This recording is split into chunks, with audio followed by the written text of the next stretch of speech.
Hello guys, welcome to my channel Science Classes by Malik. Today I am starting the NCERT questions of control and coordination.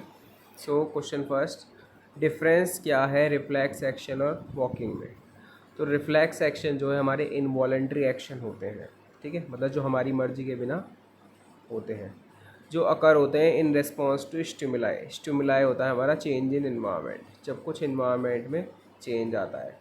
जैसे मैंने आपको example बताया था कि कोई भी गर्म चीज़ होती है, ठीक है, उसे हम हाथ लगाते हैं तो एकदम हम उसका हाथ हटा लेते हैं और वो हमारा हाथ नहीं चलता। ऐसे ही कोई अगर लाइट हमारी आंखों पर पड़ती है तो हमारी आंखें बंद हो जाती हैं। तो रिफ्लेक्स एक्शन क्या है, इनवॉलेंट्री एक्शंस हैं जो अकर होते हैं इन रिस्पॉन्स टू स्टिमुलाई, मतलब चेंज इन एनवायरनमेंट की वजह से। ये अकर होते हैं बिना involvement of consciousness area of brain. हमारे ब्रेन का कोई इन्वॉल्वमेंट नहीं होता, मतलब जो ब्रेन के कॉन्शियसनेस एरिया है, जो सोचने समझने की क्षमता रखते हैं, जितने भी रिफ्लेक्स एक्शन है वो अनकॉन्शियस एक्शन होते हैं। और रिफ्लेक्स एक्शन अकर करता है ब्रेन एंड स्पाइनल कॉर्ड को, हमारे सेंट्रल नर्वस सिस्टम के। लेकिन अगर हम बात करें वॉकिंग की, तो चलना जो है एक वॉलंटरी एक्शन है जो हम अपनी मर्ज़ी से चलते हैं, जो किसकी वजह से होता है, हमारी कॉन्शियसनेस की वजह से होता है। और किसकी कॉन्शियसनेस होती है, जो हमारा ब्रेन में एक पार्ट होता है सेरिबेलम, ठीक है, जो अकर होता है under the control of cerebellum of the brain. Walking जो है उसको हम सीखते हैं जैसे जैसे हम ग्रो होते हैं, और वॉकिंग कंट्रोल होती है ब्रेन के द्वारा, क्योंकि, ठीक है ना।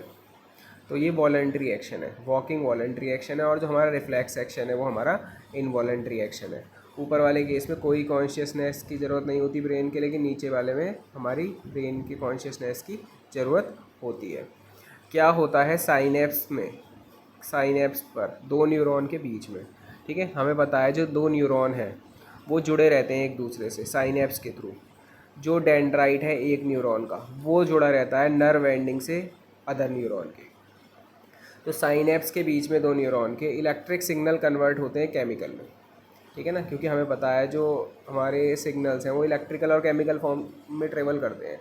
तो साइनेप्स के बीच में क्या होता है, जो इलेक्ट्रिक सिग्नल है कन्वर्ट होते हैं केमिकल में, जो आसानी से क्रॉस कर जाते हैं गैप को और पास करते हैं केमिकल मैसेंजर नेक्स्ट न्यूरॉन को, जहाँ पे वो कन्वर्ट हो जाते हैं इलेक्ट्रिक सिग्नल में। तो पहले इलेक्ट्रिक को वो केमिकल में कन्वर्ट कर देते हैं, साइनेप्स पे आती वो क्या होगा, केमिकल हो गया, फिर नेक्स्ट न्यूरॉन पे जाने के बाद वो केमिकल दोबारा कन्वर्ट हो जाता है इलेक्ट्रिक सिग्नल में। इस तरह से ये चीज़ होती है। कौन सा पार्ट है ब्रेन का जो मेंटेन करता है पोस्चर और इक्विलिब्रियम बॉडी का, तो ये होता है सेरिबेलम। सेरिबेलम जो है सेकंड लार्जेस्ट पार्ट होता है हमारे ब्रेन का, और ये हिंड ब्रेन का पार्ट है ये हमारा।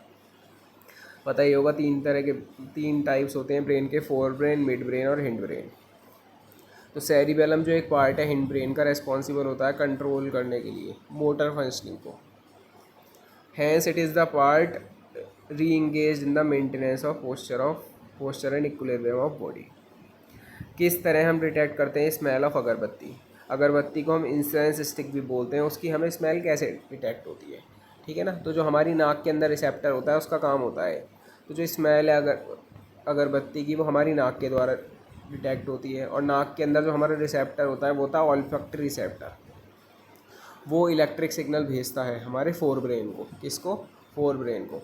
फोर ब्रेन इंटरप्रेट करता है सिग्नल को, और जो एज द इंसेंस स्टिक, मतलब वही अगरबत्ती, और वो स्मेल की तरह डिटेक्ट हो जाता है।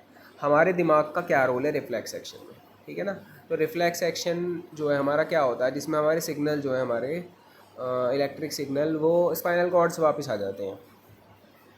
तो रिफ्लेक्स एक्शन फॉर्म होता है instantaneously in response to stimulus. Stimulus मतलब जो चेंज इन एनवायरनमेंट होता है, उसको कोई टाइम की ज़रूरत नहीं होती सोचने की।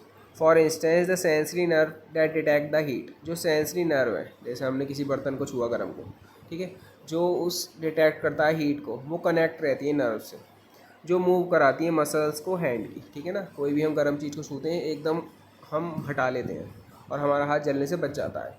तो ये जो कनेक्शन है डिटेक्ट करना सिग्नल को नर्व से, मतलब इनपुट, और उस चीज़ को बहुत तेज़ी से हटा लेना हाथ को, ठीक है ना, इस चीज़ को बोलते हैं रिफ्लेक्स आर्क। मतलब जो टोटल पाथवे कवर होता है रिफ्लेक्स एक्शन में हमारा, कि जो हमारे न्यूरॉन से पहले स्पाइनल कॉर्ड तक जाएंगे सेंसरी न्यूरॉन की फॉर्म में, फिर हमारे स्पाइनल कॉर्ड के अंदर मूव करेंगे रिले न्यूरॉन्स की फॉर्म में, फिर वो वापस सिग्नल आएंगे हमारे मोटर न्यूरॉन की फॉर्म में। तो ये जो पूरा पाथ कवर होता है रिफ्लेक्स आर्क होता है। रिफ्लेक्स एक्शन जनरेट होता है स्पाइनल कॉर्ड में, और इन्फॉर्मेशन ब्रेन तक भी पहुंचती है। ये मदद करता है ब्रेन को रिकॉर्ड करने में इवेंट और रिमेंबर करने में फ्यूचर यूज़ के लिए। ठीक है, मतलब फ्यूचर में आप क्या होता है, जैसे अगर स्टार्टिंग में कहीं आपका कुछ हुआ तो आपका वो जल जाता है, लेकिन बाद में कई बार क्या होता है आप एकदम उसको हटा लेते हो, तो ये फ्यूचर मोमेंट के लिए रिकॉर्ड हो जाता है कि आपको हाँ ध्यान रहेगा। ब्रेन मदद करता है person to get awareness of the stimulus, कि उसको जानकारी रहे चेंज इन एनवायरनमेंट के बारे में और वो अपने आप को बचा सके उस सिचुएशन से अगेन, मतलब जो पहले गलती हो चुकी है उसकी, कि वो गर्म चीज़ को उसका हाथ जल चुका है पहले। ठीक है, तो फ्यूचर में कभी वो करेगा तो वो रिफ्लेक्स एक्शन में बन जाएगा। ठीक है ना, कि उसका हाथ एकदम हट जाएगा। प्लांट हार्मोन्स क्या होते हैं, जैसे हमारे एनिमल्स के अंदर हार्मोन्स होते थे, ठीक है, जो ग्लैंड्स रिलीज़ करते थे एंडोक्राइन ग्लैंड्स, ऐसे ही प्लांट हार्मोन्स भी होते हैं। तो प्लांट हार्मोन्स जो होते हैं ऑर्गेनिक सब्सटेंस होते हैं जो प्रोड्यूस्ड होते हैं सर्टेन साइट्स में प्लांट की और ट्रांसलोकेट होते हैं, मतलब एक जगह से दूसरी जगह जाते हैं रिक्वायरमेंट के बेस पर कि जितना जिसको चाहिए। प्लांट हार्मोन जो है मदद करते हैं कोऑर्डिनेट ग्रोथ में, डेवलपमेंट में और रेस्पॉन्स में इन्वायरमेंट, जैसे हमारा auxin, gibberellin, cytokinin, abscisic acid और इथाइलिन। किस तरह जो मूवमेंट है पत्तियों का सेंसिटिव प्लांट की, याद रखना, पत्तियों का सेंसिटिव प्लांट की किस तरह डिफरेंट है जो शूट का मूवमेंट होता है लाइट की तरफ। ठीक है ना, तो लाइट का जो शूट का मूवमेंट होना लाइट की तरफ, इसे हम बोलते हैं फोटोट्रॉपिज्म, जस्ट लाइक सनफ्लावर। ठीक है, और पत्तियों का कैसे मूवमेंट होता है, वो किस तरह से डिफरेंट है, शूट टुवर्ड्स लाइट। तो एक तरफ हमें दे रखा है movement of leaves of the sensitive plant और एक तरफ हमें दे रखा है movement of shoot towards light. तो फर्स्ट वाला जो पॉइंट है हमारे पत्तियों वाला है लेफ्ट साइड में, तो पत्तियों वाले में डिपेंड नहीं करता डायरेक्शन ऑफ स्टिमुलस पर, मतलब चेंज इन एनवायरनमेंट की डायरेक्शन पर डिपेंड नहीं करता पत्तियों के अंदर। और जो हमारा शूट का मूवमेंट है लाइट की तरफ वो डिपेंड करता है डायरेक्शन पर स्टिमुलस की, मतलब जो, क्योंकि जो सनफ्लावर है वो किसकी डायरेक्शन में मूव करता है, सन की डायरेक्शन में, मतलब उसकी जो शूट मूव करती हैं। जो पत्तियों वाला मूवमेंट है वो नेस्टिक मूवमेंट है और जो हमारा शूट का मूवमेंट है वो ट्रॉपिक मूवमेंट है। और चेंज इन एनवायरनमेंट पत्तियों के लिए है टच, और जो चेंज इन एनवायरनमेंट है हमारा किसके लिए, शूट के लिए, वो है लाइट। और पत्तियों वाले केस में क्या होता है, सडन लॉस होता है वाटर का और स्वेलिंग आती है कहाँ पर, बेस में लीव्स के। और शूट वाले केस में अनइक्वल ग्रोथ होती है दो साइड में शूट के, क्योंकि एक साइड क्या होती है ज़्यादा धूप पहुँच पाती है, एक साइड कम धूप पहुँच पाती है।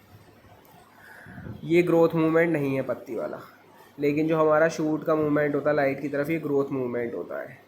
पत्तियों वाले केस में जो मूवमेंट है बहुत तेज़ी से होता है, लेकिन शूट वाले केस में मूवमेंट क्या होता है, बहुत स्लोली होता है। तो इस तरह से इसका आंसर है। एक एग्जाम्पल बताना है प्लांट हार्मोन का जो ग्रोथ प्रमोट करता है, तो ऑक्सिन और गिबरेलिन जो है ये क्या है, ऐसे हार्मोन है जो ग्रोथ प्रमोट करते हैं प्लांट में। ऑक्सिन रेस्पॉन्सिबल होता है सेल इलोंगेशन के लिए शूट के अंदर और रेगुलेट करता है ग्रोथ को, और गिबरेलिन रेस्पॉन्सिबल होता है स्टेमिंग इलोंगेशन के लिए और जर्मिनेशन के लिए। अब किस तरह ऑक्सिन जो है हमारा, जो कि एक प्लांट हार्मोन है, वो जो टेंड्रिल की ग्रोथ है उसको कैसे प्रमोट करता है, एक अगर सपोर्ट लगा दें हम कुछ, मतलब उसे किसी चीज़ से बांध दें या जो भी कर दें, तो ऑक्सिन प्लांट हार्मोन है जो कहाँ प्रोड्यूस होता है, शूट की टिप में और रूट की टिप में। ऑक्सिन टिप में होता है टेंड्रिल्स के, जब टेंड्रिल्स अटैच होती है अराउंड किसी भी सपोर्ट, मतलब कोई भी अगर सपोर्ट लगा दें हम, तो उसकी ग्रोथ स्लो डाउन हो जाती है। क्या हो जाती है, स्लो डाउन, क्योंकि ऑक्सिन सेंसिटिव होता है टच के, किसके, टच के, क्योंकि किसी चीज़ से आप टच करा रहे हैं हम उसको, ठीक है ना, कोई चीज़ अटैच कर दी हमने, तो वो क्या करता है, मूव करता है other side of tip to get support, this makes the other side grow faster. तो जहाँ से सपोर्ट नहीं मिल रहा वो वाली साइड क्या होगी, फास्टर ग्रो करेगी, किस साइड से, जहाँ पे टेंड्रिल लगा रखा है, और टेंड्रिल बेंड हो जाएगा सपोर्ट की तरफ। तो बस सिंपल सा ये है। अब एक एक्सपेरिमेंट बताना है जो शो करता है हाइड्रोट्रोपिज्म को। हाइड्रोट्रोपिज्म क्या होता है, जो मूवमेंट होता है पानी की तरफ, जैसे रूट का मूवमेंट हो जाता है, वो पानी कैसे ना कैसे ढूंढ लेती हैं ज़मीन के नीचे।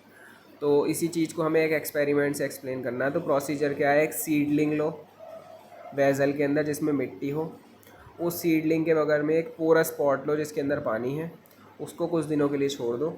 अब तुम क्या ऑब्ज़र्व करोगे कि जो रूट हैं वो बैंड हो रही हैं पानी की तरफ, स्ट्रेट नहीं जा रही। तो ये कंफर्म करता है कि प्लांट शो करता है hydrotropism as a root went towards the porous spot of plant. ठीक है ना, कि वो रूट है वो पोरस स्पॉट की तरफ जा रही है प्लांट की। तो एक कोई भी हमने मिट्टी वाला बर्तन लिया, ठीक है, उसमें क्या करा हमने, पेड़ वगैरह एक लगा दिया, एक तरह से या कह सकते हैं छोटा मोटा प्लांट लगा दिया, और एक तरफ से हमने थोड़ी सी मिट्टी खोद के पानी भी रख दिया, ठीक है ना, पूरा स्पॉट रख दिया। तो अब क्या होता है, हमारी जो रूट है वो बिल्कुल सीधी ना जाकर ज़मीन में उस स्पॉट की तरफ मुड़ जाती हैं। तो यही शो करता है किसको, ठीक है, हाइड्रोट्रोपिज्म को। किस तरह केमिकल कोऑर्डिनेशन प्लांट एनिमल्स के अंदर होता है। एनिमल्स ह्यूमन के अंदर सेम रहता है क्योंकि एंडोक्राइन ग्लैंड्स रहते हैं। तो केमिकल कोऑर्डिनेशन जो है एनिमल्स के अंदर होता है केमिकल मैसेंजर्स के थ्रू, जिसे हम हार्मोन्स बोलते हैं। फिर आपको हार्मोन्स की डिफाइन दी गई है कि हार्मोन्स केमिकल फ्लूइड्स हैं जो सिक्रीट होते हैं ग्लैंड्स के द्वारा, ठीक है, जिसे हम बोलते हैं एंडोक्राइन ग्लैंड्स। हार्मोन रेगुलेट करता है ग्रोथ को, डेवलपमेंट को और हेमोस्टेटिस को एनिमल्स। आयोडाइज साल्ट जो है एडवाइजेबल क्यों है, ठीक है, ये क्वेश्चन 1-2 नंबर में आ जाता है। जो यूज़ है आयोडाइज सॉल्ट की एडवाइजेबल होती है ताकि हम बच सकें डेफिशिएंसी ऑफ आयोडीन से। क्योंकि अगर हमारी बॉडी में डेफिशिएंसी ऑफ आयोडीन हो जाता है, डेफिशिएंसी ऑफ आयोडीन मतलब आयोडीन की कमी हो जाती है, तो एक गोइटर नाम की बीमारी हो जाती है जिससे हमारा जो गला है वो स्वेल हो जाता है, मतलब स्वेलिंग करने लगता है। तो अगर आयोडीन की कमी होगी तो थायरोक्सिन जो है रिलीज जो है थायरोक्सिन का थायरॉइड ग्लैंड से वो घट जाएगा, जिसकी वजह से वो अफेक्ट करेगा फैट को, कार्बोहाइड्रेट को और प्रोटीन के मेटाबॉलिज्म को। इसलिए पर्सन जो गोइटर प्रॉब्लम है, in case if we intake of iodine is lower, मतलब अगर हमारी बॉडी में आयोडीन कम पहुंचेगी तो उस पर्सन को गोइटर नाम की बीमारी हो सकती है। तो इससे बचने के लिए जो नमक है हमारा उसमें आयोडीन डला रहता है, और हमें एडवाइजेबल होता है कि हम ऐसा ही नमक खाएं जिसमें आयोडीन की मात्रा हो। किस तरह हमारी बॉडी रेस्पॉन्ड करती है जब एड्रेनालाइन सिक्रीट होता है हमारे ब्लड में।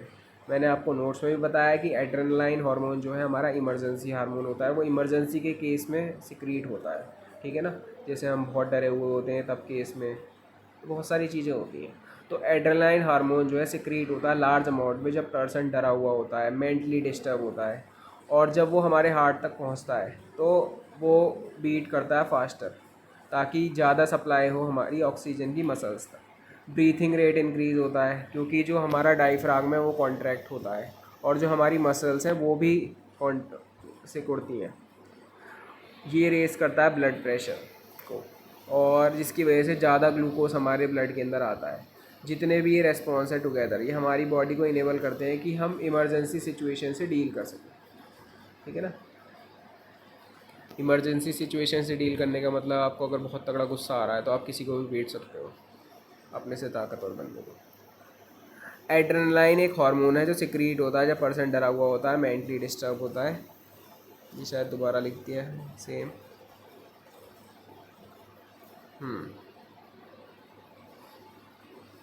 तो जब एड्रेनालाइन हमारे हार्ट तक पहुंचता है, हार्ट बीट इंक्रीज़ होती है और फिर ब्लड सप्लाई भी इंक्रीज़ होती है मसल्स तक।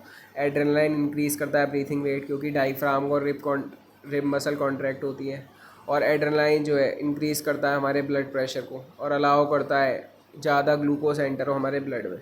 तो ऑल टुगेदर अकर्स जब हमारी बॉडी रेस्पॉन्स करती है secretion of adrenaline into our blood. तो जब भी हमारे बॉडी के अंदर एड्रेनालाइन हार्मोन सिक्रीट होता है तो ये सब चीज़ें होती हैं।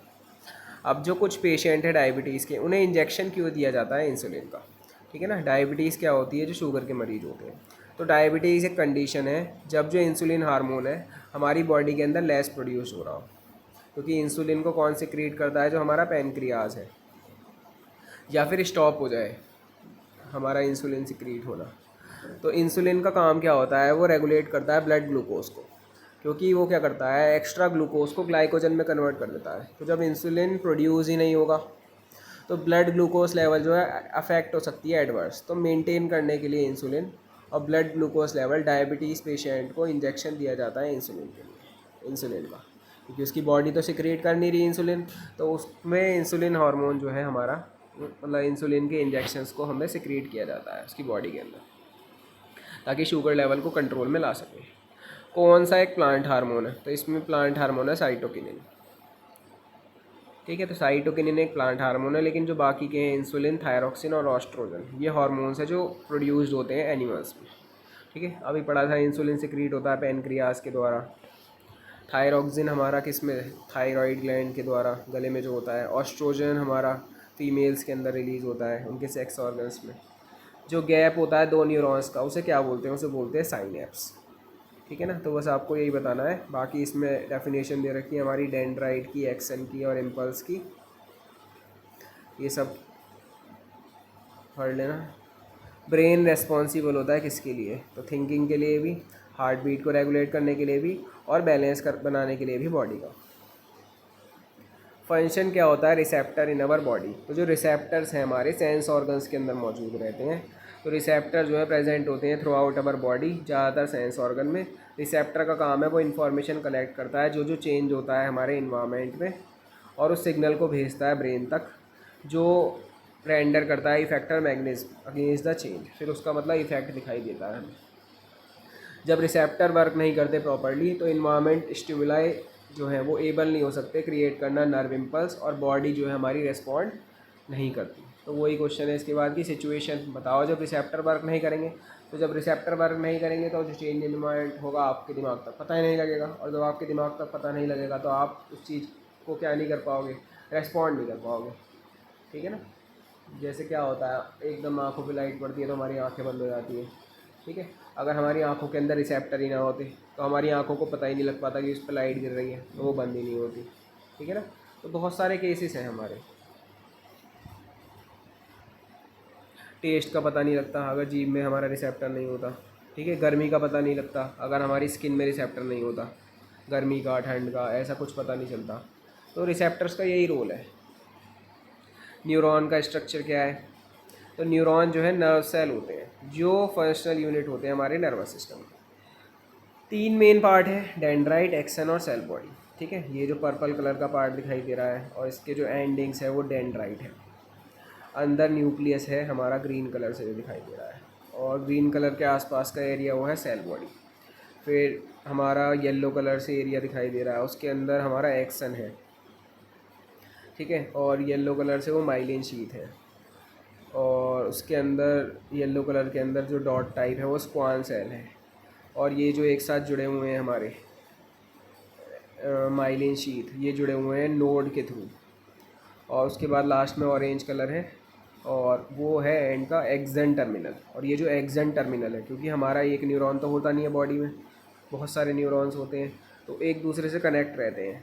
ठीक है ना, तो जैसे एक ये न्यूरॉन है, इससे कोई दूसरा न्यूरॉन कनेक्ट रहेगा। एक जो न्यूरॉन है उसका एक्सन टर्मिनल दूसरे न्यूरॉन के डेंड्राइट से कनेक्ट रहता है। ठीक है ना, और वो जो पॉइंट होता है वो होता है साइनेप्स, जहाँ पे क्या होता है इलेक्ट्रिक सिग्नल केमिकल में कन्वर्ट होते हैं। फिर जब वो नेक्स्ट न्यूरॉन में जाते हैं वो दोबारा केमिकल सिग्नल इलेक्ट्रिकल सिग्नल में कन्वर्ट हो जाते हैं। तो जो हमारे जो है इलेक्ट्रिकल और केमिकल सिग्नल्स की फॉर्म में इंफॉर्मेशन पहुँचती है।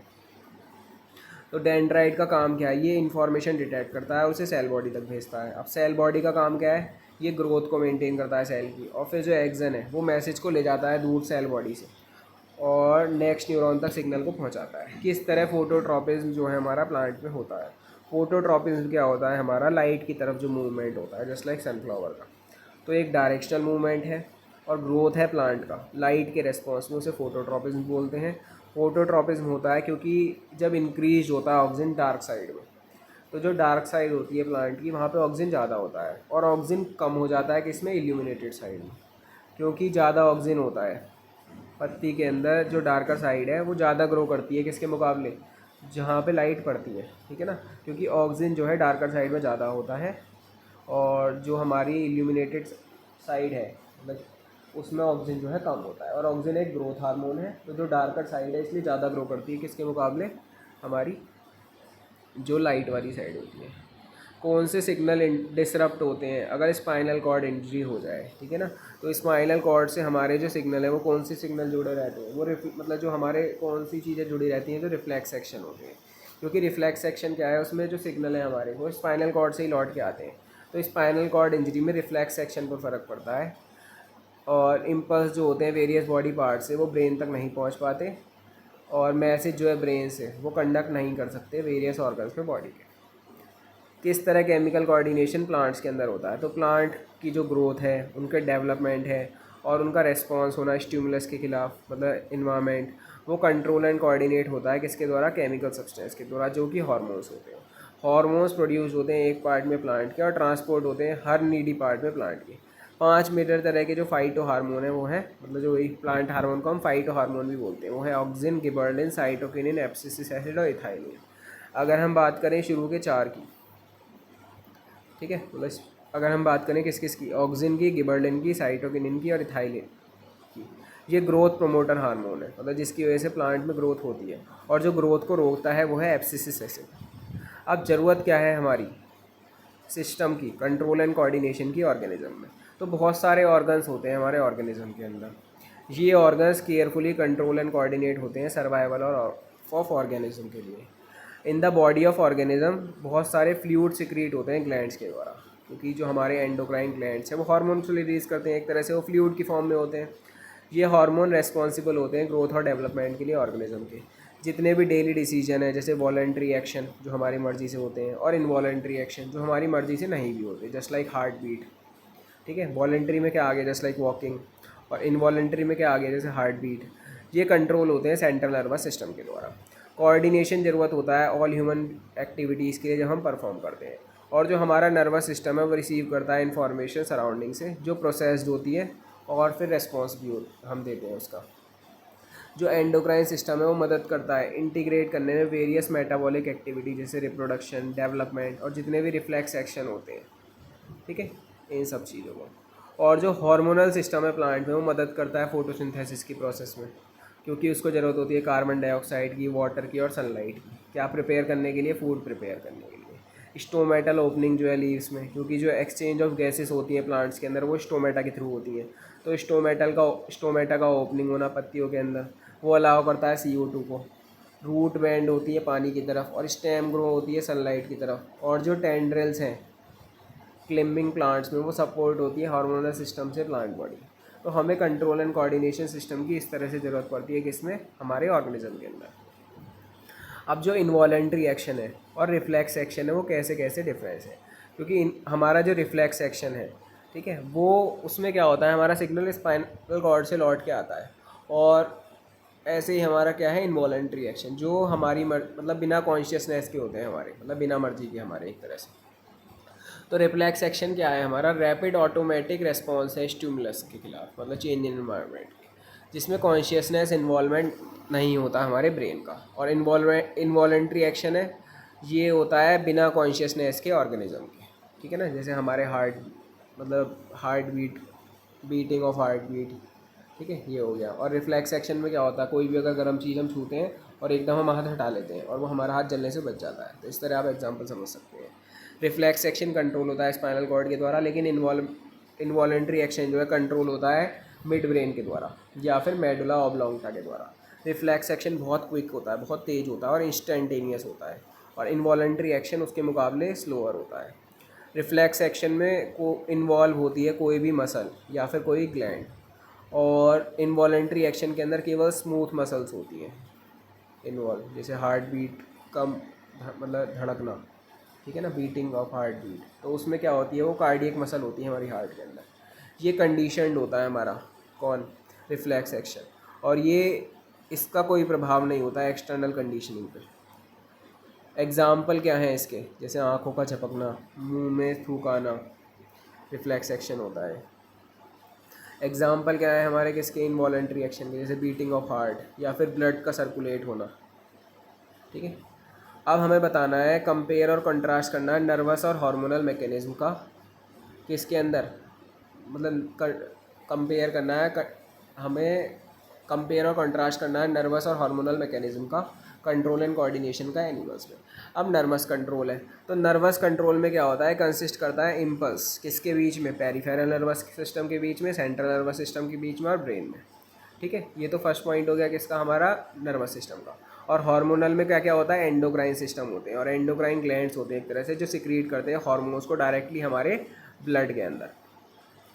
जो रेस्पॉन्स टाइम होता है हमारा नर्वस कंट्रोल में वो बहुत शॉर्ट होता है, लेकिन जो रेस्पॉन्स टाइम है हार्मोनल सिस्टम में वो बहुत लॉन्ग होता है, ठीक है ना, मतलब रेस्पॉन्स बहुत जल्दी मिलता है हमारा नर्वस में, और उस केस में हमारा रेस्पॉन्स टाइम थोड़ा लेट मिलता है। नर्व इम्पल्स जो है स्पेसिफिक नहीं होते अपने एक्शन में, लेकिन हर हार्मोन के स्पेसिफिक एक्शन होते हैं, अलग अलग काम होते हैं, ठीक है ना। जैसे जो हमारा थायराइड ग्लैंड है वो थायरोक्सिन हार्मोन रिलीज़ करता है, उसका अलग काम है, ठीक है ना। और हमारा जो पैनक्रियाज है वो हमारा एड्रेनलाइन हार्मोन रिलीज़ करता है, जो इमरजेंसी हार्मोन है उसका अलग काम है, ठीक है। ऐसे ही हमारा इंसुलिन सिक्रीट होता है, उसका अलग काम होता है। नर्वस कंट्रोल में जो इन्फॉर्मेशन का फ़्लो है वो बहुत रैपिड होता है, मतलब तेज़ी से, लेकिन हार्मोनल कंट्रोल में जो फ़्लो ऑफ इन्फॉर्मेशन है वो बहुत स्लो होता है। डिफरेंस क्या है मैनर में, जिसमें मूवमेंट टेक्स प्लेस होता है सेंसिटिव प्लांट में और मूवमेंट हमारे पैर के अंदर। तो जो मूवमेंट होता है हमारे सेंसिटिव प्लांट में वो किसके रेस्पॉन्स में होता है, हमारे स्टिमुलस के रेस्पॉन्स में, जैसे कि हम बोल सकते हैं टच के रेस्पॉन्स में, जो एक इनवॉलेंट्री एक्शन है। क्या है, एक इनवॉलेंट्री एक्शन है। और जो हमारे पैर में मूवमेंट होता है वॉलेंट्री एक्शन है, हम अपनी मर्ज़ी से मूव कर रहे हैं। और जो मूवमेंट होता है सेंसिटिव प्लांट में उसमें कोई टिश्यू इन्वॉल्व नहीं होते इन्फॉर्मेशन को ट्रांसफ़र करने के लिए। लेकिन हमारे पैर में क्या होता है, कंप्लीट सिस्टम होता है, सेंट्रल नर्वस सिस्टम और peripheral nervous system information exchange के लिए। और प्लांट सेल में कोई भी स्पेशलाइज्ड प्रोटीन नहीं होता मूवमेंट के लिए, लेकिन हमारे पैरों में एनिमल सेल के अंदर स्पेशलाइज्ड प्रोटीन होता है जो मदद करता है हमारे मसल्स को क्या करने में, कॉन्ट्रैक्ट करने में, सिकुड़ने के लिए। अब इसमें जो जो इम्पोर्टेंट क्वेश्चन है जो फ्रिक्वेंटली पूछे जाते हैं कि क्या होता है साइनैप्स पर दो न्यूरॉन के बीच में, ये पूछ लिया जाता है। कौन सा पार्ट है ब्रेन का जो मेंटेन करता है posture and equilibrium of body, किस तरह हम डिटेक्ट करते हैं स्मेल ऑफ अगरबत्ती, प्लांट हार्मोन्स क्या हैं, किस तरह केमिकल कोऑर्डिनेशन हमारा एनिमल्स के अंदर होता है, या आयोडाइज सैल्ट का जो यूज़ है एडवाइजेबल क्यों है। तो ये इस चैप्टर में इंपॉर्टेंट क्वेश्चन है, ठीक है ना। तो एनसीईआरटी क्वेश्चंस यहीं फिनिश होते हैं। Thank you.